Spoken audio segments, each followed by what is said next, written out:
8 centuries ago, on September 30th, 1207, in the town of Vakhsh, in what is today southwestern Tajikistan, a son was born to Muhammad Bahahuddin Falat and his wife Muminya Hatun. Bahahuddin was a religious scholar and mystic of great reputation, whose knowledge and piety were so intense that he came to be known as the king of religious scholars. Little did this couple know, however, that their baby boy, whom they named Muhammad, in honor of the last prophet and messenger of the one God, would one day grow to be a man whose reputation would surpass that of his esteemed father.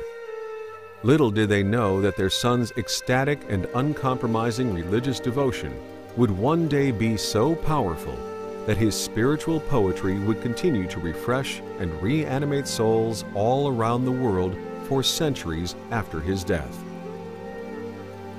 This great and humble man is known to the ages as Mawlana Jalaluddin Rumi.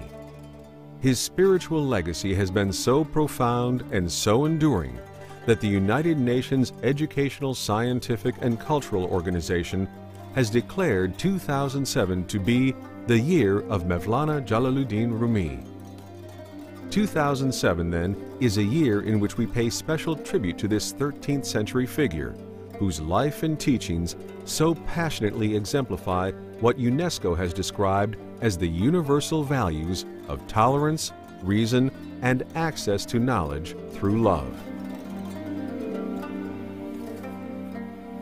Who exactly was this man, who is often referred to simply as Mawlana, our master, or Rumi, meaning the one who lived most of his life in Anatolia?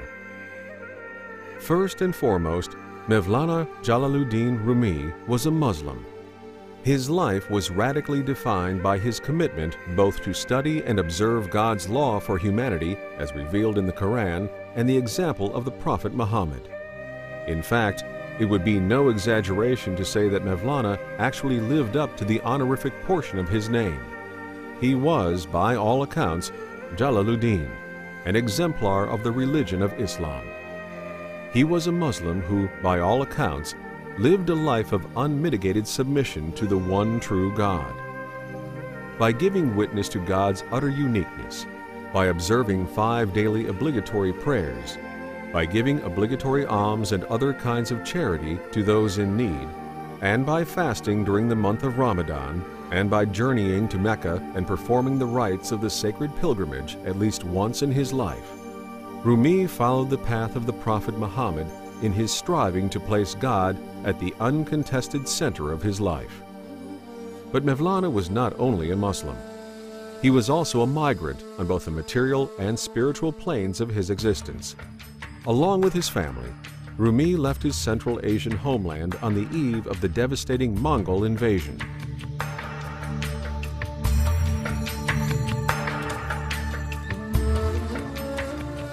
His personal experience leaving home and traveling for years before eventually reaching his adopted Anatolian home in Konya undoubtedly made its mark on his spirituality.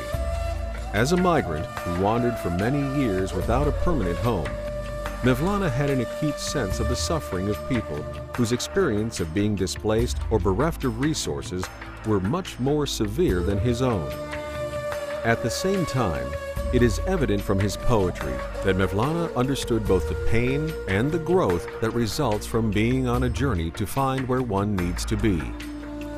It is no coincidence that themes and images of loss, return, and loss once again abound in Rumi's poetry, where he plumbs the depth of his own relationship with the God who is both enthroned high above the heavens in inapproachable light, and yet at the same time is closer to the human being as his or her jugular vein.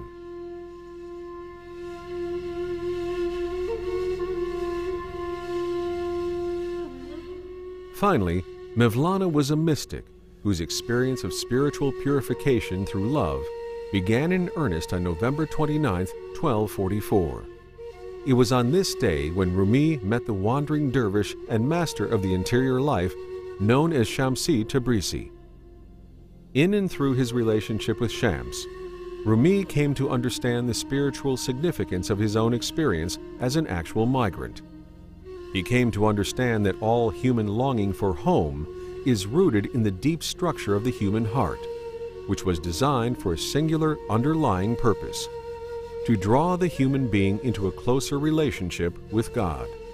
In this respect, the practice Rumi learned from Shams, the practice of contemplative turning on the axis of the left leg, and thus of the heart, reveals itself as a metaphor for the blessed state in which every fiber of an individual's being revolves around the central axis of the merciful and compassionate Creator and Sustainer of all things. In and through his relationship with Shams, Rumi also came to see that if the most basic purpose of the heart is to put a person in relationship with the divine, then all other relationships within the created order, especially relationships with one's fellow human beings, are mystical gateways into closer relationship with the Creator. Though he never forgot that his mystic master was merely and thoroughly human, this is how Rumi was drawn into a deeper and deeper intimacy with God through his profound love for Shams. At the opening of his great epic poem, the Masnavi, Mawlana invites his listeners to explore the secret of human existence by hearkening to the message hidden in the plaintive tones of the ney, or reed flute. Listen to the reed flute, says Rumi, as it tells the story, as it complains about its experiences of separation. Ever since they cut me from the reed bed, men and women lament when they hear the song of my sorrow. The bosom I seek is one ripped to shreds from the experience of separation, so that I might adequately describe the pain of longing. Whoever is far from her roots wants to go back to the day when she was still connected.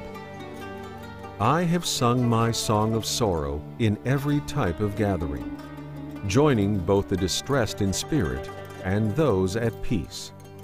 Each person became my friend according to his own conceit. No one sought my secrets from within me. My secret is not far from my lament, yet that light belongs neither to the eye nor ear. The body is not concealed from the soul, and neither is the soul from the body. Yet no one ever seems to see the soul.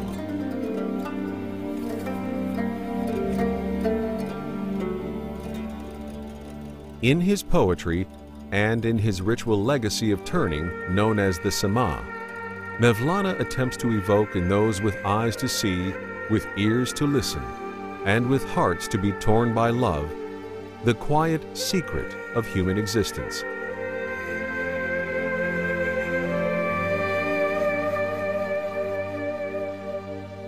It is a secret that is perhaps even more easily lost in the noise of modern secular materialism and individualism than it was in the days of Mawlana himself. What is this secret? One can never say for sure or adequately express it in words. Perhaps it is that we are only whole when we fully realize our need for the one divine beloved whom we can never possess. Perhaps it is that we can only hope to attain wholeness by stepping outside ourselves in authentic, loving relationships with others. Of course, only our own sincere searches will reveal what this secret is, and God knows best.